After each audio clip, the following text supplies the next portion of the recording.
A delicacy for locals and tourists alike, but now enjoying a West Coast Rock Lobster is set to become a rarer occasion after SASSI placed the fish on its red list. The species has been walking a rocky road for some time. It's now estimated to be 98% over-harvested, many of which are taken by poachers, but the new listing by SASSI seems to be gaining momentum. Quite a few of the more prominent restaurants have said, we won't be selling rock lobster, West Coast Rock Lobster, at all this festive season, probably for the rest of the season as well, which for us is a big kind of feather in our cap when you get the consumer support.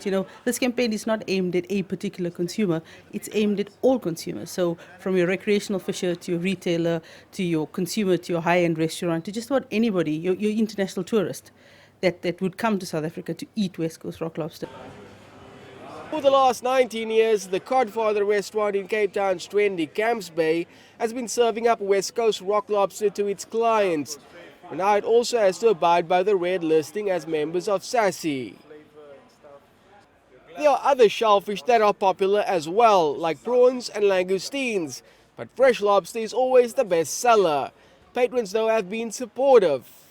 Initially there's surprise because obviously they'd like to eat local crayfish, but generally the customers are very, very supportive with the fact that we only sell sustainable seafood. It's a good business practice. Local West Coast Lobster has always been easily accessible, but now the restaurant has to bring fish over from Mozambique and further, often at a higher premium.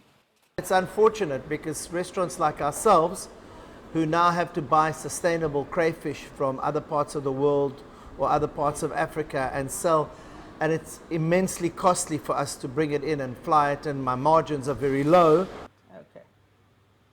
There are of course those who believe it's a case of too little too late to save the fishery from real extinction, but there are also those that believe it's never too late for change. Even though more and more South Africans may be weaning themselves off the delicacy, there's still a massive demand for West Coast Rock Lobster in overseas markets, and that will continue to place huge pressure on the threatened species. Tavers, CCTN, Cape Town.